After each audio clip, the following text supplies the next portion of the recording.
On Friday, April 4th, Cyprus President Nikos Christodoulides was the keynote speaker at the third Capital Link Cyprus Business Forum at the Metropolitan Club in Manhattan, where he discussed before business leaders, investors, and members of the Greek and Greek Cypriot American community the business and investment landscape of Cyprus, highlighting the many benefits the island offers to investors with its welcoming opportunities and competitiveness on the global stage. The most important element which makes Cyprus a highly promising investment partner is its location, Christodoulides stressed. Positioned at the crossroads of the Middle East, Europe, Africa, and Asia, he explained, the island is equally important geographically and geopolitically, a strategic location which, as he stressed, offers the opportunity to, quote, foster mutually beneficial cooperation and build partnerships that serve a common vision of peace, resilience, and prosperity. As a stable European Union member state with long-standing and excellent relations with all its neighbors, Cyprus brings unique value and serves as a natural bridge between Europe, the Middle East, the Gulf, and the United States, President Christodoulides further added. This was the first of a series of business forums President Christodoulides had scheduled during his visit to the U.S., aimed exclusively at promoting Cyprus as an ideal destination for U.S. investors at a time, as he noted, when Cyprus and U.S. relations are thriving. Since the beginning of his presidency, he stressed, he carried a clear vision to expand these relations with new limitless potential, underpinned by a foreign policy approach guided by mutual trust, strategic alignment, and shared understanding of the critical role Cyprus can play in advancing peace, security, and prosperity in the region. This, he said, has been achieved, and today Cyprus and the U.S. have deepened their strategic partnership covering critical areas such as defense, security, economy, investment, energy, education, and more. He added that, quote, the strategic dialogue launched has cemented not only our enduring partnership, but also our shared vision of promoting peace, stability, and security in our region. It represents the culmination of long-standing cooperation, and it is only the beginning of a new chapter in our relations. Later in the evening of April 4th, President Christodoulides attended a special reception in his honor organized by the Federation of Cypriot American Organizations at Avra Restaurant at Rockefeller Center. He was welcomed by the President of the Federation of Cypriot American Organizations, Kyriakos Papastylianou, while brief remarks were offered by the President of FCAO, Philip Christopher, and other community leaders. President Christodoulides briefed about his visit, which, as he stressed, this time around was exclusively focused on promoting Cyprus as an ideal destination for U.S. investors. The President also briefed on the ongoing efforts of his government to resume the negotiations for the resolution of the Cyprus problem. At the sidelines of this event, we had the opportunity to speak exclusively with President Christodoulides regarding his recent visit, the Cyprus problem, and Cyprus-U.S. relations under the new Trump administration. Mr. President, welcome to New York once again. This time around, you're here for a very different and special reason, to promote investment in Cyprus. You had some meetings. How is it going? Share with us whatever you can. Indeed, this time I'm visiting the United States for a different reason. I'm visiting New York. I'm flying tomorrow to Texas, and then I'm going to San Francisco with the sole purpose to attract U.S. investments in Cyprus. As you know very well, I'm in power for 2 years now. We did our homework, and now it's a time to present the case for Cyprus as an ideal, attractive destination for U.S. companies to invest in Cyprus, but also to be in Cyprus as a gateway to the region of the Greater Middle East, and you can understand the importance from the economic point of view of being close to that region.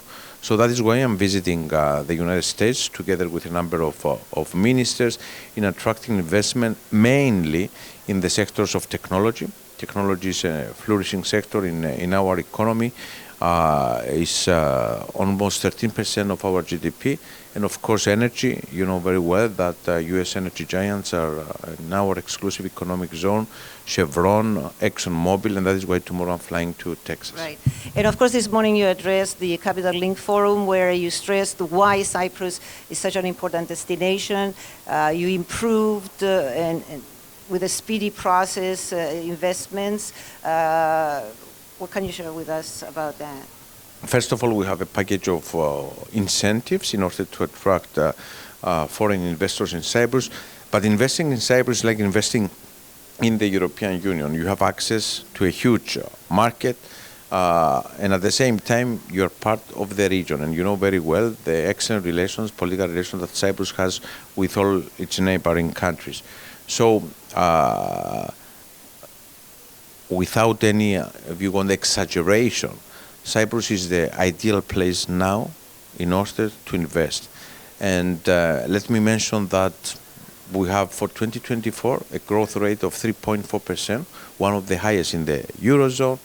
Let me also tell you that the public debt is less than 66%.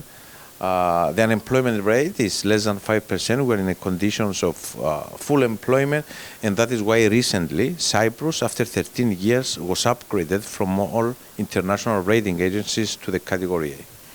And now let's go to the Cyprus problem. Thanks to your persistence and perseverance, you managed what you had promised to start the negotiation process. However, we are at the first steps. However, everybody feels that something is going to come out from these first steps that are taking place now. As you know very well, the resumption of talks and the solution of the Cyprus problem is my number one priority. We work hard, and in Geneva we had the first positive step. It is clear our political will, our political commitment is recognized by the international community, is recognized by the UN Secretary General. I'm very glad that we have this positive outcome. Of course, what we wanted, it was the decision for the resumption of talks. We are not there, but we are working to achieve this goal. A very positive development, I will say, from Geneva. It was the clear message of the European Union as it was expressed through the letter of the President of the European Commission and the European Council for the need of the European Union to be part of the negotiating process. Cyprus is a member state of the European Union and will continue to be a member state following a possible solution. So you're taking the presidency next year of the EU, right? Exactly. In the first half of 2026, yes, we are going to have the presidency of the European Union. Just to go back to your previous question, one of our priorities is also to work for the enhancement of the transatlantic relations, the relations of the United States with the European Union. Right. And I wanted to also ask you about the, in the beginning of this negotiation process, about the Cyprus problem, as far as the confidence-building measures. I know you wanted the Famagusta issue, the return of Famagusta, to be among those measures to build confidence and trust. How come it wasn't included? Unfortunately, there was not a positive reaction from the Turkish side. Our approach is to have bold confidence-building measures, and the return of Famagusta, as it is described in the UN Security Council, will be the most important confidence-building measure. We are not there, but we'll continue to working towards that direction. It's not easy, but what I will say, after 2 years pushing for the resumption of talks, we need to continue to make the case for the need of the solution of the Cyprus problem. You know, the current status quo is unacceptable. We're more than 50 years of occupation in Cyprus, and we need to do what is necessary in order to reunite our country. Thanks to your efforts and understanding the United States, how the United States administration thinks and works, the State Department, we have a very close relationship with the United States right now. We have a new administration, the Trump administration, and of course now we have also the tariffs.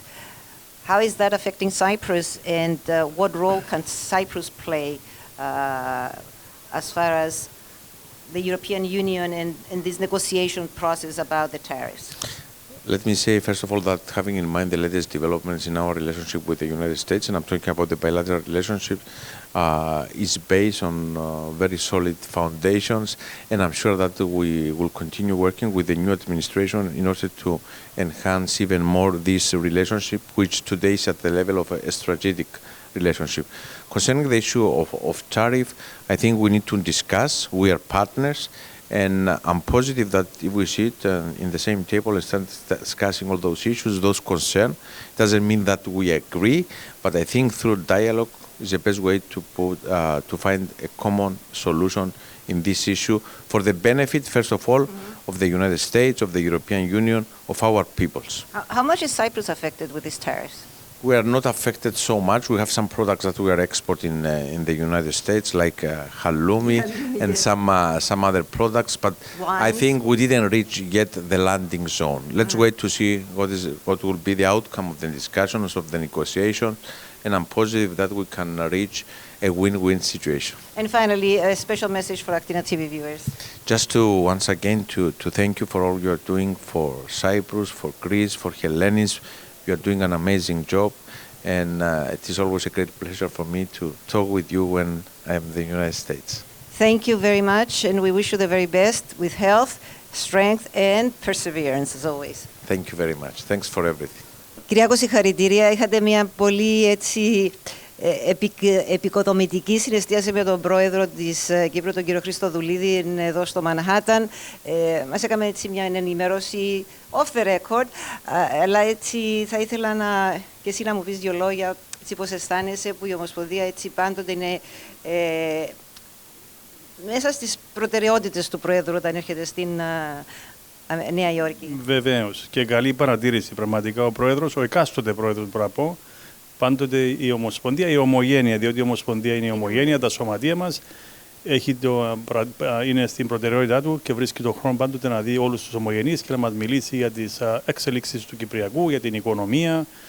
Σήμερα μας μίλησε και για τις σχέσεις μεταξύ της ΗΠΑ και της Κύπρου και τα επόμενα σχέδια στο μέλλον, τι λογαριάζει να κάνει τουλάχιστον στο θέμα της οικονομίας με τις ΗΠΑ. Μάλιστα. Εντάξει, να πούμε ότι η Ομοσπονδία έδωσε ένα πολύ έτσι δυνατό παρόν και φέτος στην ελληνική παρέλαση της 25ης Μαρτίου. Πες μας και έτσι δύο λόγια για αυτή την επέτειο, αλλά και για τα πολύ έτσι δυνατά μηνύματα που έστειλε η Ομοσπονδία και φέτος για το θέμα της Κύπρου. Όπως και κάθε χρόνο, φέτος συμμετείχαμε στην παρέλαση. Θα ευχαριστήσουμε και την Ελληνική Ομοσπονδία που μας δίνει την ευκαιρία να συμμετάσχουμε στην παρέλαση, γιατί εκεί εκδηλώνουμε μέσα από αυτή τουλάχιστον την παρέλαση ότι η Κύπρος είναι ακόμα υποκατοχή και έτσι να έχουμε την ευκαιρία να γνωρίζουν και οι Αμερικάνοι αλλά και οι Έλληνες ότι δεν είναι, η Κύπρος ακόμα συνεχίζει να είναι υποκατοχή. Και είναι πολύ καλό, ήταν εκεί όλα τα σωματεία, παραλάσανε, διαδηλώσανε, φωνάξανε για να έχουμε το ηθικό ακμιότατο. Βεβαίως. Στα γρήγορα, τα επόμενα σχέδια της Ομοσπονδίας μέχρι και το καλοκαίρι. Τα επόμενα σχέδια, φυσικά πάντοτε, η Ομοσπονδία, όπως και από τη μέρα που έχω αναλάβει την Ομοσπονδία, priority για μένα ήταν το second generation, η νεαρή. Ναι. Πρέπει να υπάρξει συνέχεια. Έχουμε αρκετά από ό,τι βλέπεις άτομα στην Ομοσπονδία τα οποία με τις καινούριες εκλογές έχουν εκλεχτεί και είναι στο Συμβούλιο της Ομοσπονδίας και αυτό με κάνει χαρούμενο και που συνεχίζουν τόσα χρόνια, δεν έχουν φύγει, έχουν μείνει. Ναι. Αυτό σημαίνει ότι κάνουμε κάτι καλό. Έχουμε τις 6 Απριλίου που θα κάνουμε την εκδήλωσή μας για την 1η Απριλίου. Είναι η εκδήλωση, θα είναι στο Whitestone, στην εκκλησία του Τιμίου Σταυρού. Και τα επόμενα σχέδια φυσικά το καλοκαίρι θα είναι στην Κύπρο που έχουμε το συνέδριο των αποδήμων. Και φυσικά όλες οι άλλες εκδηλώσεις που τα σωματεία μας κάνουν με ένα και μόνο σκοπό να προβάλλουμε την Κύπρο στις ΗΠΑ της Αμερικής. Κύριε Κόβο, σε ευχαριστώ. Ένα μήνυμα που θα ήθελες να στείλεις στους φίλους και φίλους που μας παρακολουθούν. Το μήνυμα είναι ξεκάθαρο. Ο ελληνισμός είναι παρόν και να σε ευχαριστήσω γιατί έλεινα πάντοτε από αυτό το σταθμό, το κανάλι σου, πάντοτε είσαι, μπορώ να πω ότι από τους μόνους νομίζω που είσαι εδώ στις ΗΠΑ και προβάλλεις την Κύπρο και τα ελληνικά μας θέματα. Και αυτό σε ευχαριστώ πάρα πολύ. Αυτό είναι το μήνυμα που θέλω να δώσω, ότι κάποιοι πρέπει να κάνουν και αυτό. Σε ευχαριστούμε. Εγώ σας ευχαριστώ που πάντοτε με αγκαλιάζετε. Να είστε πάντοτε καλά. Σε ευχαριστούμε.